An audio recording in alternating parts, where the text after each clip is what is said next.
줌 있으면 우리도 저기 넷북이나 컴퓨터 딱 켜놓고 하면 되고.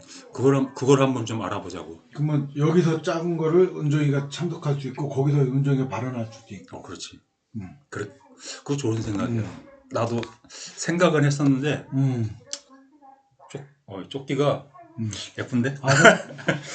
우리 저기 동네 아주머니 한번 오시는 줄 알고. 부럽지? 동물원이 오신다 그랬어. 부럽지? 이거 싸대. 5천이면 산대. 자, 일단 참수작전이 성공을 했지. 참수작전이 뭐야? 마두로 체포. 근데 참 놀라운 일이지. 놀라운 일이. 그 참수작전에 그게 이제 그 팔란티어, 팔란티어 기업. 킬러 웹이라고 하는 그걸 가지고 훈련 시간도 짧았대. 한 사나흘 훈련했다 그러더라고. 시뮬레이션 사나흘 돌려보고. 그러니까 이제 함대가 가가지고 미리 이제 정보를 계속 취합을 하고 해가지고 똑같은 모형 안에서 모형을 만들어서 이제 한 사나흘 훈련하고 바로 투입해서 끌고 나왔다 그러더라고. 전 세계가 소름이 끼쳤지. 그거 보면서. 그치. 미국과 러시아하고 중국도 깜짝 놀랐겠지. 자, 그래서 어쨌든 뭐 이거 그 효과 베네수엘라 마두로를 체포하고 그것이 이제 앞으로 어떻게 흘러갈지는 이제 많은 미지수이긴 한데 그래도 어쨌든 거기에 베네수엘라가 더 이상 이제 반미가 허용되지 않는다는 거잖아. 그 아메리카 대륙에서 특히나 그 어디야 미국 앞마당들 뭐 쿠바, 볼리비아, 멕시코 뭐 이런 데들 이제 긴장해야 되는 거지. 반미가 허용이 안 되는 거잖아. 이제 브라질은 좀 멀어 사실. 그리고 또 미국이 만만하게 손댈 수 있는 나라도 아니고. 남미가 일단은 거의 전반적으로 반미잖아. 그렇지만 어떤 거기서 일단 뭐 브라질 얘기는 다음에 또 기회가 있겠지. 자, 어쨌든 이 참수작전의 효과는 이제 뭐 크게 한 3가지 정도. 먼저 그 MBC에서도 전문가들 이제 나와가지고 얘기했듯이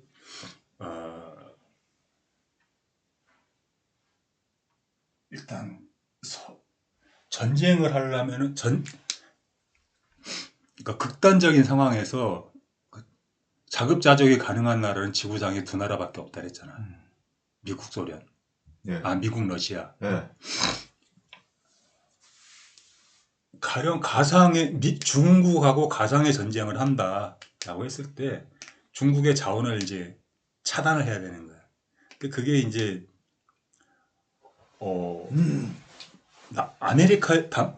남아메리카 대륙에 이제 다 있는 거야. 식량과 석유와 이런 것들이. 그래서 이 중국으로 가는 자원을 통제하는 수단을 이제 얻은 거지. 일단 뭐 중동 지역은 미국이 언제든 마음만 먹으면 막을 수 있잖아. 근데 이쪽은 안 되고 있었거든. 근데 러시아도 물론 안 돼. 그렇지만 어쨌든 많은 부분을 그러니까 얘네들이 중국이 이제 전략 물자를 비축하는 거를 최소한 막을 수 있고 그리고 그거를 통해서 이제 페트로위안 그 중동이라든가 남미 특히 볼리비아에 그러니까 중국이 1대1로 사업을 하면서 전 세계적으로 한 1조 달러 정도를 뿌렸는데 그 중에 대략 한 2천억 달러는 남미에 뿌렸거든.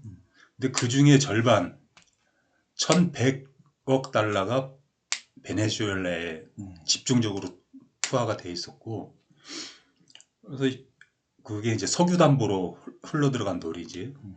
그 중에 한 600억 달러어치는 회수가 된 것 같고, 나머지 한 600억 달러 정도는 회수가 좀 난망하지. 그래서 뭐 중국의 실질 1대1로의 약간의 타격을 준 것도 있고, 그래서 페트로위안이 성장하는 거를 얼마? 지연 정도로 막았다, 봉쇄했다 이렇게 볼 수는 없잖아. 준이 페트로위안이라는 말은 알아? 아니요. 나중에 아빠한테 설명드리면 되고. 페트로는 석유고 예. 위안은 석유 담보로 그러니까 위안화를 국제 아이씨. 뭘로 질문을 해? 단어 모르는 게 대부분이지만 뭔가 제 상황 자체는 제가 예상했던 대로 흘러가고 있거든요. 국제 결제 거의. 화폐? 자, 이게 일단 그 중국의 경제력이 커지면서 중국에서 이제 위안화로 결제하자. 그래서 위안화 결제가 그 양이 점점 늘어나고 있거든. 그런 것들이 이제 러시아, 그다음에 중동, 남미까지 이 위안화 결제가 되고 있거든. 그러면 이제 달러 패권이 힘을 잃는 거잖아. 예, 그거를 되찾아온 게 요번 완전히 되찾아왔다라고 보긴 힘들지. 그렇지만은 어거지로라도 되찾아온 거죠. 그러니까 국제 결제 시장에서 달러의 지위를 연장이지. 조금 더 연장. 어쨌든 중국이 미 국채를 완전히 다 탈탈 털 수는 없게끔 만들어 놓은 거지. 털고 있었거든, 계속. 근데, 그러면, 이러면 달러가 더 있어야 되는 거야. 아직도. 당분간은 달러를 더 써야 되는 거야. 국제 결제 시장에서. 그래서, 페트로위안을 약간 지연시켰다. 그래서 달러 패권이 완전히 무너지는 것을 방어했다. 이런 의미가 있고, 또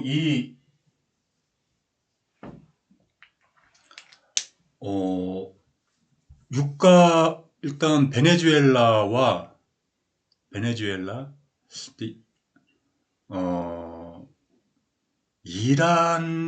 이란도 이제, 일단, 산유국이지. 일단 베네수엘라를 통제할 수 있게 되면서, 그러면 유가를 미국의 힘으로 통제할 수단이 생긴 거야. 오펙이 그동안은 통제를 해왔거든. 근데 그거를 미국이 통제할 수단을 얻은 거야. 그러면은 미국은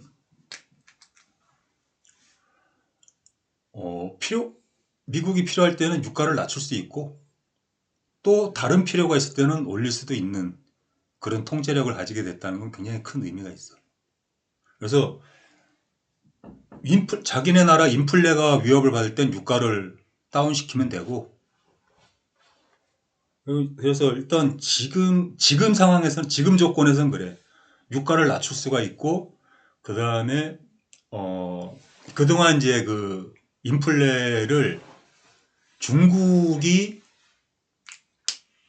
전 세계 인플레를 그 방어하는 역할을 해왔었거든. 근데 이제 중국하고 중국에 이제 관세를 물리고 교역을 억제하고 하다 보면은 인플레 발생 위험이 있잖아. 근데 그거를 미국은 생산성 혁명으로, AI 혁명으로 그 인플레를 그동안 중국이 해왔던 역할을 AI로 대체하려고 하고 있는 거야. 이 두 가지 수단을 동시에 가질 수 있게 된 거야. 미국은. 그래서 인플레를 확실하게 억제할 수 있는 두 가지 수단을 미국은 이제 확보한 거나 마찬가지야. 그래서 지금 미국 일각에서 이제 이렇게 보는 시각도 있어. 테크 권력과 금융 권력. 그동안은 금융 권력이 미국을 움직여 왔어. 근데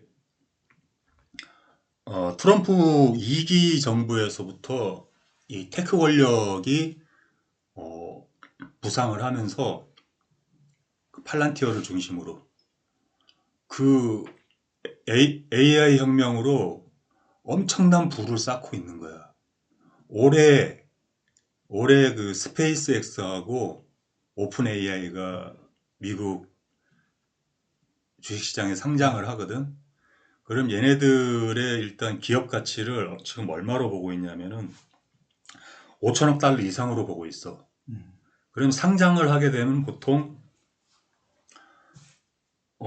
초기 상장할 때 1조 5천억 정도 1조 5천억 달러 정도를 예상하거든. 그럼 두 기업이 3조 달러에 출발을 하는 거야. 그러면은 내년이면은 미국에 10조 달러 기업이 두 개가 생기는 거야. 지금 가장 비싼 게 엔비디아거든. 엔비디아가 4조 달러인가 5조 달러인가 그래. 5조 달러? 그 역대급 기업 두 개가 동시에 탄생을 하는 거야. 그러면은 물론 이제 전통의 이제 미국 월가의 대통령, 월가의 황제 JP 모건 그 사람들도 부를 축적을 하겠지만은 테크 권력이 축적하는 부에 비하면은 진짜 조족지혈인 거야. 세바레피. 그래서 두 개 기업이 IP하는 거를 기점으로 해서 권력의 중심이 이동될 가능성이 상당히 높아. 그래서 연준 무용론이 그래서 나오고 있어. 결국은 미국을 앞으로 지배하는 거는 테크 권력이 될 것이다. 그래서 지금 누구냐? 내가 저번에 그 연준 의장으로 세 사람을 얘기했었잖아. 캐비넷에 케빈 워시, 그다음에 크리스토퍼 월러. 근데 셋이 이제 떨어져 나갔어. 왜 그러냐면은 트럼프가 앞으로도 계속 이 사람은 자기 측근에 있어야 되겠다. 라고 이제 하면서 이 사람이 연준으로 갈 가능성이 많이 적어졌어. 그래서 이제 지금 이제 워시 이 사람이 50% 이상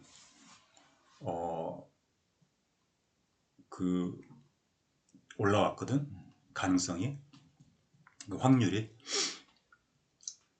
근데 이제 이 사람은 뭘 얘기를 했냐면은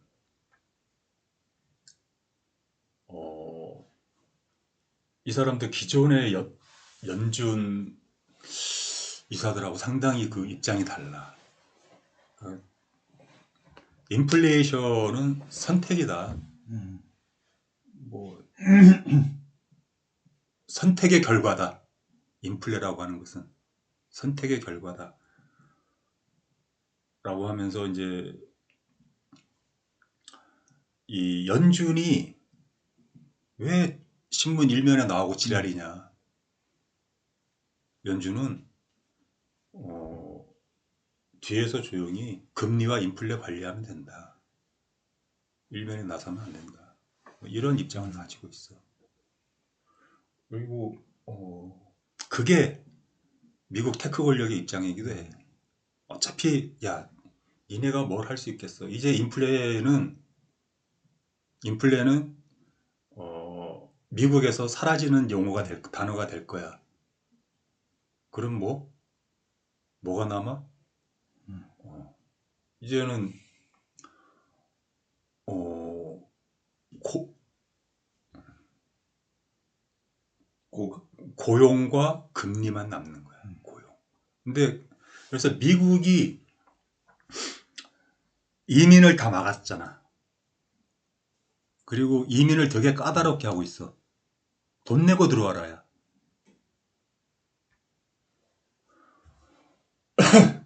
앞으로 고용 없는 성장을 할 거거든. 노동력이 더 필요가 없는 거야. 기술자도 필요가 없어. 요새 이중국적자도 쫓아낼 거라 그런 얘기도 있던데. 그러니까 이제 미국은 노동력을 필요로 하는 사회가 아닌 거야. 그러니까 이민자들이 필요가 없는 거야. 막아야 되는 거지. 걔네들은 실업률만 높이는 거야. 들어와가지고 실업연금만 타가고. 그러니까 막아야 되는 거야.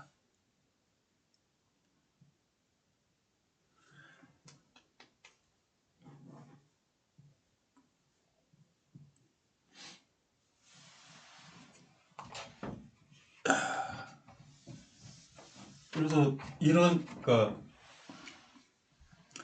그러면서 이제 또 올해 그러니까 작년에 파나마 운하를 미국이 사들였지. 그리고 올 초에 이제 베네수엘라 마두로 체포하고 그러자마자 바로 그린랜드 어제? 그저께? 그저께구나. 그저께 실제로 회담을 했잖아. 3자 회담을. 이게 이제 그동안은 미국이 오래전 100년 전부터 그린랜드를 탐을 내긴 했지만은 이게 현실의 문제가 된 거야. 이제는 진짜로.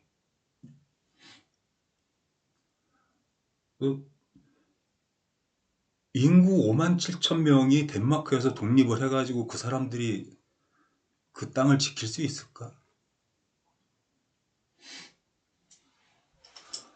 사실 지금 연해주 같은 데를 가보면은 거기 완전 중국화됐어. 러시아 본토에서는 많이 떨어져 있고 극동이니까 떨어져 있고 러시아 정부의 손길이 닿질 않아 제대로. 그러니까 지금 거기 연해주는 중국 사람들이 더 많고 중국 사람들이 없으면 연해주가 돌아가질 않아. 완전히 실효적 지배를 하고 있어 중국인들이 연해주를. 그린란드도 그린란드가 뭐랄까 이 미군에 의한 시료 지배. 그러니까 지금 이제 그린란드가 문제가 되는 건 북극 항로 때문이잖아. 예. 북극 항로는 동로와 서로가 있어. 동로는 러시아 연안이야. 서로는 캐나다 연안이고.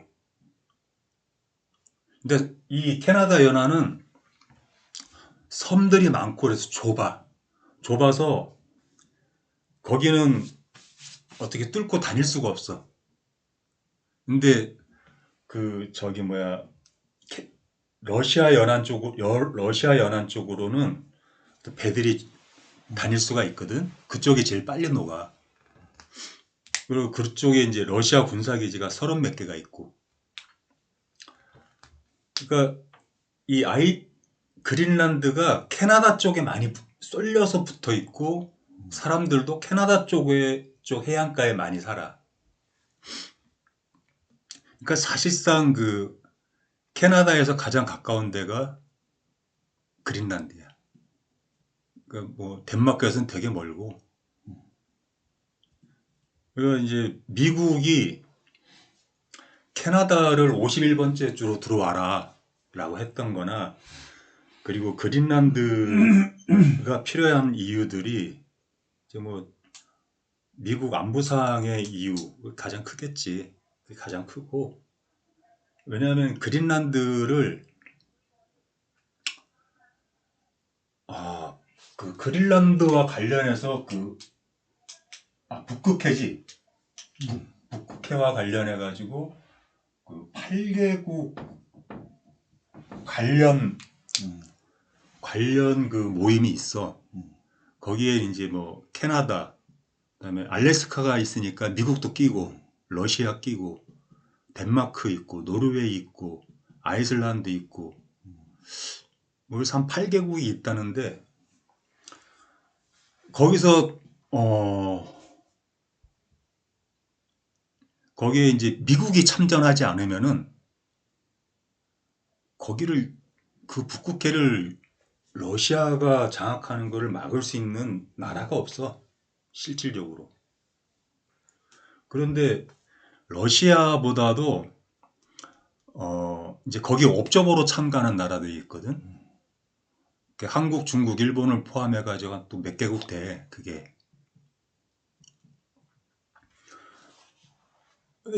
이 중국이 거기를 이제 많이 탐을 내는 거야.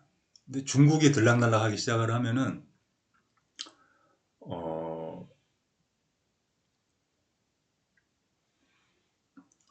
사태는 이제 심각해지는 거지.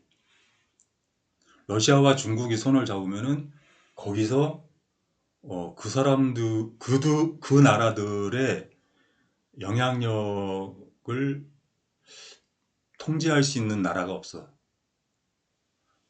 근데 미국은 알래스카만 간신히 이렇게 있기 때문에 지분이 적어. 근데 그린란드를 가지게 되면 지분이 확 늘어나. 그러니까 그린란드를 미국이 차지하면은 거기를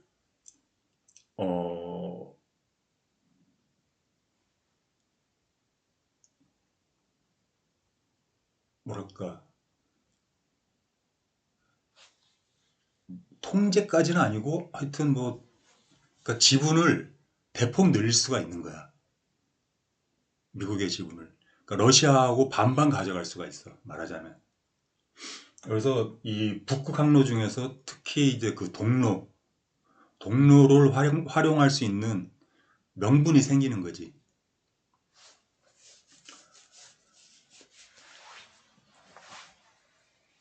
여기서 동로가 어디고 서로가 어디예요? 북극인데. 러시아 이게 캐나다. 이게 캐나다. 캐나다 여기가 러시아거든. 여기가 동로야. 그 빙하가 빠르게 녹고 있는 데가 이 지역이야.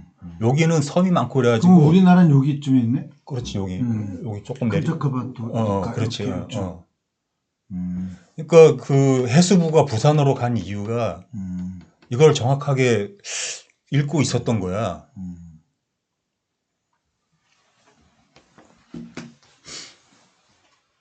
그러니까 미군은 오래전부터 지도를 그렇게 보고 있었어. 이렇게 간다는 거지. 이렇게 돌아가는 것보다. 그 북극 항로를 지나가려면은 뭐가 필요할까? 배. 무슨 배? 쉐빙선. 어디가 제일 잘 만들지? 쉐빙선 현재는 우리나라죠. 우리나라 어떤 기업? 그게 한화예요? 아니, 삼성중공업. 해양 플랜트와 그러니까 삼성중공업이 강점을 가지는 데가 해양 플랜트와 쉐빙선이야. 원래는 대우조선해양이 쉐빙선을 만들었지. 근데 이제 대우조선해양은 한화로 넘어가면서 잠수함 쪽으로 이제 특화가 되어버리고 해양 플랜트와 쉐빙선은 이제 삼성. 지금 쉐빙선은 쉐빙선이 그래서 삼성이 쉐빙선을 러시아한테 주문을 받아가지고 다 만들었는데 이게 러우 전쟁이 터지면서 인도를 못하고 있었던 거야. 근데 이제 앞으로 그 북극 항로가 열리게 되면은 쉐빙선 주문, 그러니까 잠수함은 뭐 전 세계적으로 이렇게 주문할 수 있는 게 아니잖아. 근데 그러니까 군함이나 잠수함은. 근데 세빙선은 전 세계에서 주문이 올 수밖에 없어. 그러면은 지금 삼성중공업이 조선 3사 중에서 가장 이제 시총이 작거든. 그럼 이제 이 그러니까 북극 항로가 열리면은 해양 플랜트도 필요하고 세빙선이 폭발적으로 필요하지. 엄청나게 필요하지. 그렇게 되면은 이제 삼성중공업이 뭐 하나오션이나 현대중공업만큼 시총이 커질 수도 있지. 그래서 월요일날 삼성중공업을 샀잖아. 근데 목요일날 회담을 했는데 그게 뭐 그 회담이라는 게 그렇게 뭐 100년 묵은 그 문제가 하루아침에 해결될 수는 없잖아. 그러니까 시간은 많이 걸리겠지. 둘이는 어떻게 될 거라고 봐? 미국이 결국은 집어삼킬 거라고 봐? 아니면 집어삼키겠죠. 하지만 반발이 만만치 않을 겁니다. MBC에서도 그렇게 보면 미국이 작정하면 시간은 걸려도 될 거라고. 그리고 재미난 이야기가 하나 나왔거든요. 뉴스 중에. 트럼프 막내 아들을 거기 그린란드가 현재 왕족이 맞죠? 덴마크. 그린란드 덴마크 공주랑 트럼프 막내 아들 결혼시킨다는 괜찮네. 얘기가 있어요. 그것도 좋은 방법이다. 가장 평화로운 방법이잖아. 네. 가장 평화롭게 하고 트럼프는 또 왕족이 되고. 그렇지.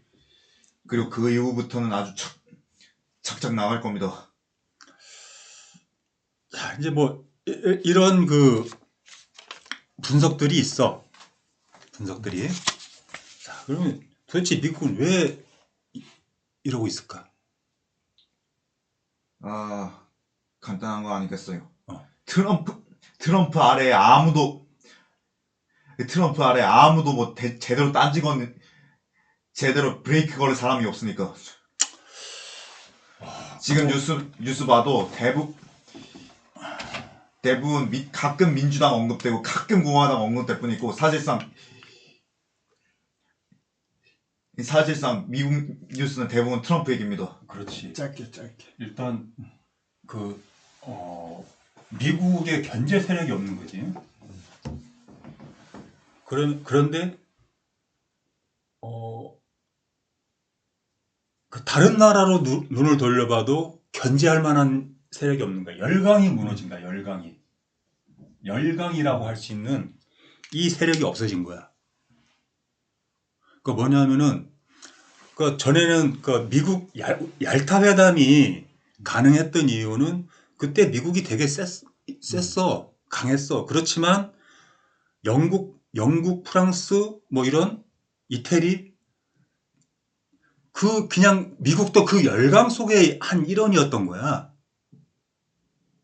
근데 지금 이게 열강이 없어진 거야. 열강이라고 할 수 있는 게 없어진 거야. 미국한테 야, 좀 참어. 야, 그렇게 하면 되겠냐? 할 수 있는 이 힘 있는 동맹이 없어진 거야. 영국이 몰락하고 독일이 몰락하고 이태리 몰락하고 프랑스가 몰락을 하면서 그러니까 유럽이 몰락을 한 거야. 예. 유럽이 몰락을 하면서 이 힘 있는 동맹 미국을 도와줄 수도 있고 미국을 자제시킬 수도 있는 이 힘 있는 동맹이 없어진 거야. 그 며칠 전에 브릭스 연합들이 남아프리카 공화국 해안에 모여서 해상 군사훈련을 했어. 그 브릭스가 이제 나토화 돼가고 있는 거야. 거기에 브라질, 인도 다 참여했어. 중국도 오고 러시아도 오고.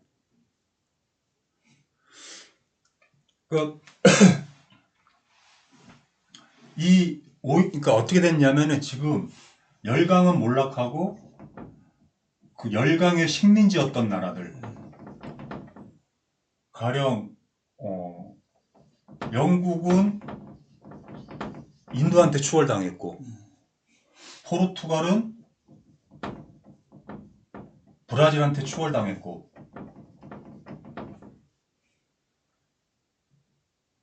스페인은 지금 뭐 멕시코하고 비등비등해. 일본 이제 한국이 목을 따라가야지.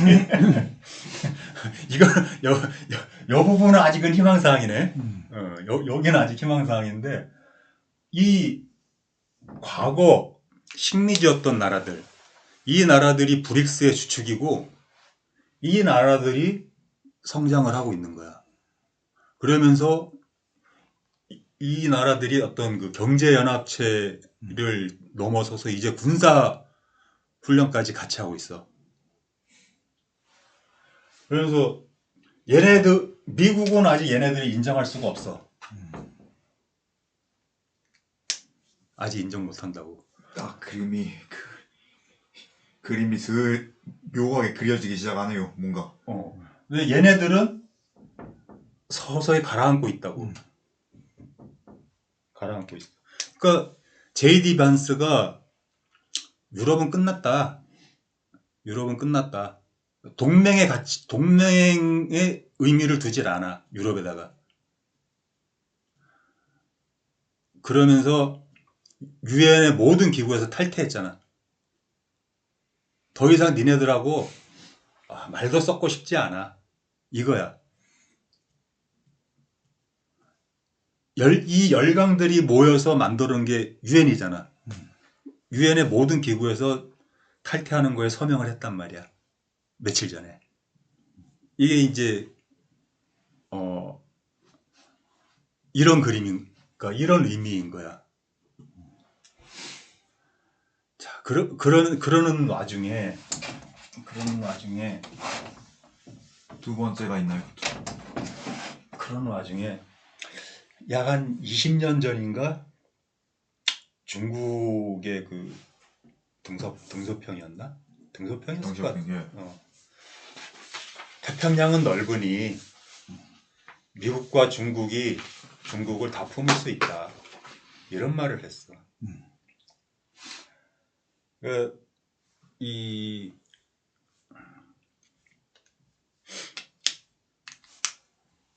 중국의 태평양 진출, 이게 지금은 이제 현재까지는 남중국해야.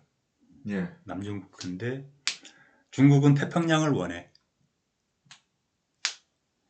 그러면 이제 미국은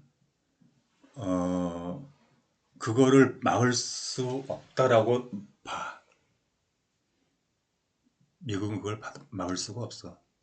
그러면은 하와이까지 미국의 그 돌연선은 물러나게 될 거야. 지금 얘기하신 게 두 번째 거 맞지요? 그 첫 번째가 그 열강의 몰락이었고 두 번째가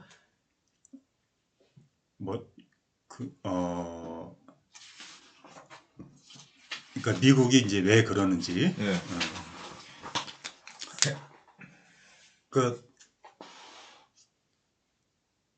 세 번째 제가 얘기해봐도 될까요? 해봐. 아까 말한 거의 연장선상인데 미국을 견제할 수 있는 나라도 없어졌지만 트럼프를 견제할 수 있는 세력조차 사라진 겁니다. 그렇지. 아까 그 얘기가 사실상 개인이 황제 지구의 황제 노릇을 하고 있는데 이스라엘은 대놓고 깡패짓하면서 앞잡이하고 있고 중국 그건 이제 일단 그 트럼프 측근은 나더라도 민주당에서 그 대안이 없는 거야. 민주당이. 예. 민주당의 실패지. 예. 그러니까 민주당과 유럽이 겹쳐 보이는 거지. 이럴 예. 때. 그러니까 민주당에서 이 트럼프의 논리를 깰 수 있는 논리를 개발해야 되거든. 근데 그걸 못했어. 그런데 트럼프가 그러면은 우리가 이제 도저히 트럼프가 하는 거를 종잡을 수가 없잖아.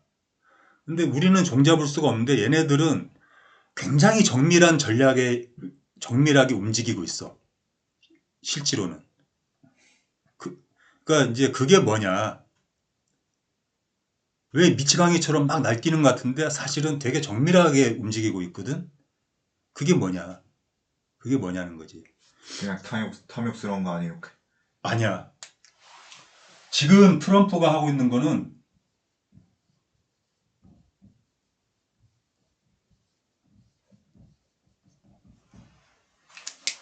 질서 있는 퇴진이야. 트럼프가 떠나려고 그런다고요 또? 아니, 미국이. 퇴진이라. 미국이 패권국에서 천천히 내려가고 있는 거야, 이게 지금. 백관국에서 스스로 내려가고 있는 게 아니라 그냥 아니, 올라가는 준비를 거야. 하는 거야. 말하자면 노후 준비하듯이 자기가 이미 이제 패권은 끝났다라고 보는 거야. 미국의 패권은 끝났다. 끝났고 이제 G2로 이제 우리는 내려갈 것인데 그 전에 내가 아직 힘이 있을 때 내가 G2로 내려갔을 때를 대비한 작업을 지금 하고 있는 거야. 거기에는 제가 좀 의의가 좀 있는데요. 그래. 요번에 마두로 체포만 해도 대놓고 패권 행사한 거고. 하고 있지. 아직은 힘이 있으니까. 아직은 힘이 있는 게 아니라 사실상 패권을 본격적으로 그동안 패권 갖고서 경찰국가로서 했는데 이제는 패권국으로서 내 팔 얻어버지고 내 맘대로 하겠다 이렇게 선언한 거다. 그러니까 그 자기 패권이 행사되는 구간을 어떻게 했냐면은 서반구로 한정을 한 거야. 내가 내 패권을 지키는 구간, 아까 태평양이 넓다 그랬잖아. 중국한테 넘겨주고 자기는 그린란드에서부터 북아메리카, 남아메리카의 그 중에서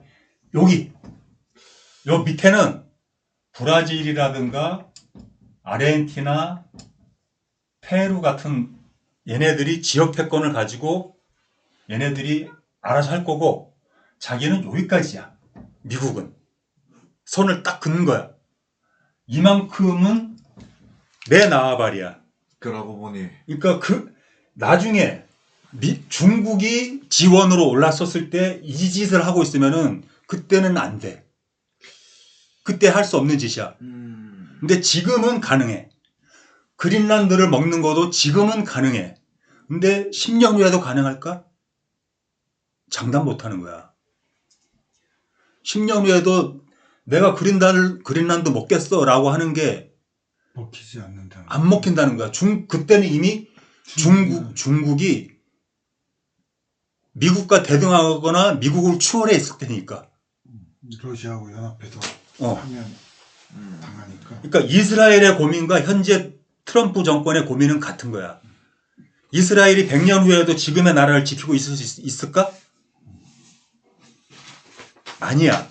그러면 10년 후에도 미국이 지금처럼 패권을 가지고 있을 수 있을까? 아니라는 거야. 그래서 지금 그거를 준비하는 거야. 좀 애매하네요. 아직 아무리 생각해봐도. 그러니까 지금은 힘이 있으니까 마두로를 잡아오고 그린랜드를 내가 갖겠다라고 했을 때 가능한 거거든? 10년 후에는 가능하지 않다는 거야, 이 얘기가. 이거를 미국의 싱크탱크나 민주당에서는 생각을 할 수가 없는 얘기야. 보통 사람들은 그런 거 갖고서 망조라고 하거든요. 그러니까 패권에서 패권을 잃을 때 보통 전쟁으로 잃거든? 전쟁에 지면서. 근데 이것은 미국의 그동안의 싱크탱크 또는 민주당의 지도부, 얘네들은 미처 생각하지 못한 거야. 이거는 인간이 생각할 수 있는 영역이 아니었어. 얘네들은 오픈 AI가 생성형 AI잖아. 얘네들이 지금 참고하는 거는 생존형 AI라고 하는 그 온톨로지? 온톨로지에서 난 이렇게 결론을 내렸다고 난 보는 거야. 갑자기 많이 흥분하셨네요. 왜냐하면은 이거를 얘네들이 그러니까 2인자로 살아남기야. 이거는 뭐냐면은 지원에서 G2로 내려가는 걸 내다보고 거기서 살아남는 방법을 생각할 수 있는 거는 보통의 정치인들이나 경제학자들이나 정치학자들이 생각할 수 있는 게 아니야. 그걸 보고 역사의 역사학자들도 이렇게까지 생각할 수가 없다고. 왜냐하면 그거를 알 수가 없어. 그런 거를 보통 망조, 말세 이렇게 얘기하거든요.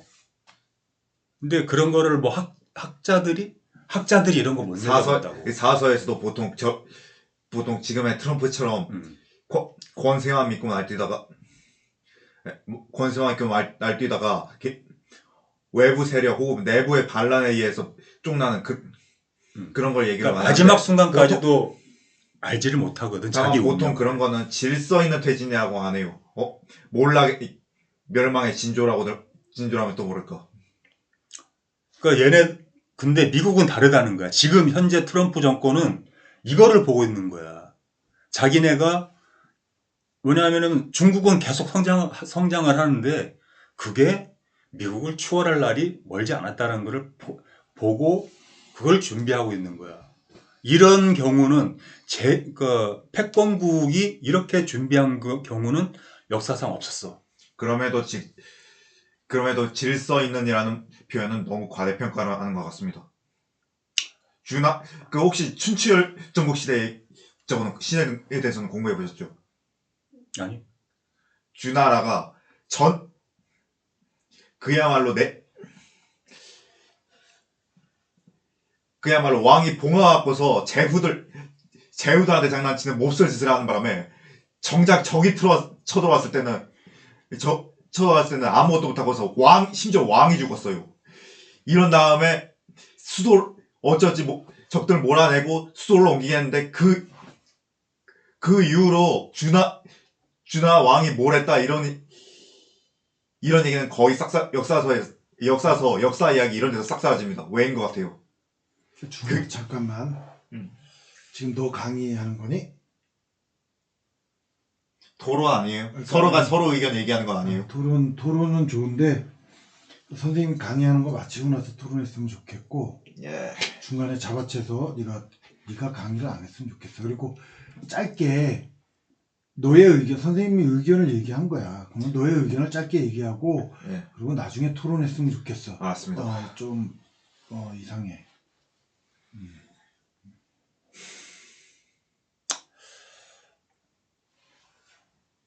선생님 얘기를 좀 더 들어보고 싶어. 끝났다고 생각해서 얘기를 한 건데. 아니야. 큰 틀은 얘기했지.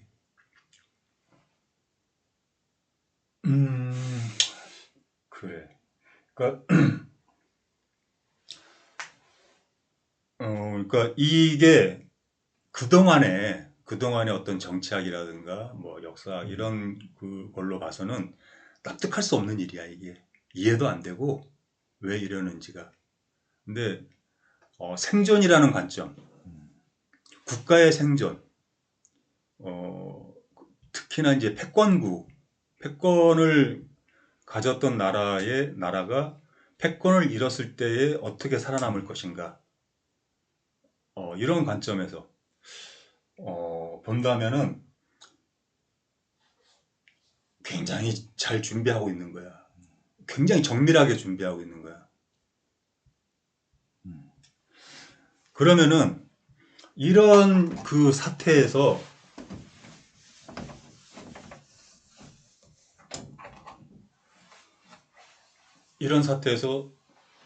누가 이익을 보는가?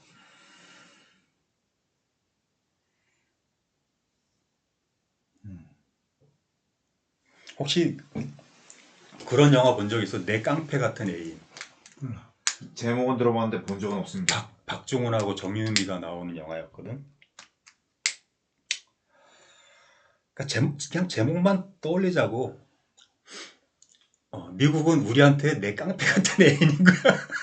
깡패 짓을 하고 다니는 양아치인데 우리들의 일그러진 영웅이 아니고요. 아니고 우리들의 일그러진 영웅일 수도 있지. 그렇지만 나의 애인인 거야. 나의 동맹인 거야.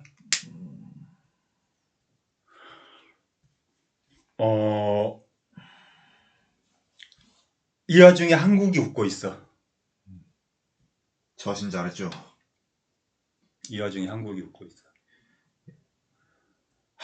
이 미국이 가는 걸음들이 한국을 위한 길이야. 완전히 좋은 건지 모르겠지만요. 그 반도체는 특히 불안하고. 다만 그 조선업 이쪽은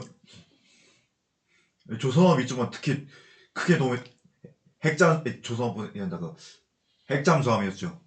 조선업. 조선업은 특히 호황일 겁니다. 트럼프가 있는 한은. 반도체도 마찬가지야. 반도체는 AI를 위해선 어마어마한 반도체 양이 필요한데 그걸 공급할 수 있는 나라가 예.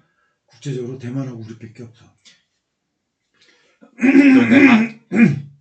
근데 우리나라는 그걸 개발할 인력이 점점 거덜나고 있다는 그런 우리가 개발하고 지금 대량 생산 양산하고 있는데 개발하고 있는데 그걸 개발할 인력이 점점 줄어들고 있다고 일론 머스크도 비꼬 왔던 내용이에요. 그런데 SK가 내년에 신입사원 초봉이 3억에서 4억이야. 이게 무슨 말일까? 일단 직업이 총무받는다 그거겠죠.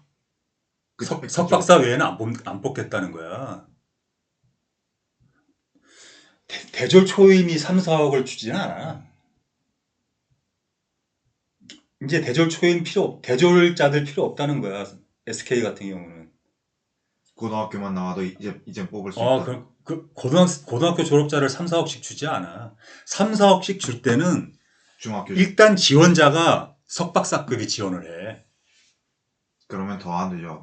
그러니까 SK에서 원하는 인력은 이제 많은 인력이 아닌 거야.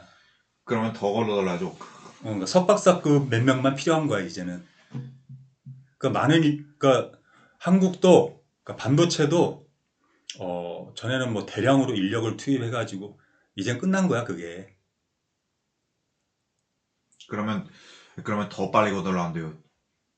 인력이. 아니 뭐냐면은 이젠 연구하고 그 연구 인력도 많이 필요한 것도 아니고 이제는 개발도 AI로 할 거고 생산은 로봇이 할 거고 이렇게 되는 거야. 그러니까 어두운 공장, 그러니까 불 켜지지 않는 공장. 로봇은 불을 안 켜도 돌아다니거든. 어두운 불 켤 필요가 없는 공장, 불 켤 필요가 없는 연구실 이런 것들이 이제 앞으로 전해되겠듯이. 그래서 사람들이 덜 하려고만 하니까 덜해서 더 보려고 효과만 보니까. 그러니까 지금 남들한테는 발전을 보겠지만 저 같은 사람이 보면 퇴보겠네요.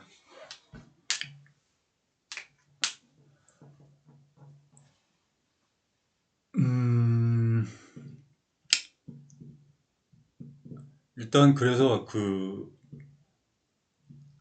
북극항로가 열렸을 때 그리고 그러니까 중국이 유라시아와 아프리카까지 먹어도 우리는 뭐 신경 안 써야. 미국 입장은 태평양 절반? 니네 가져. 근데 우리가 나머지도 아니잖아. 그 북아메리카와 남아메리카 자기 앞마당 요 정도까지는 내 나와바리로 가져가겠다야. 최후까지. 그러니까 27년 중국의 27년도 대만 침공설이 괜히 나온 게 아닌 거야.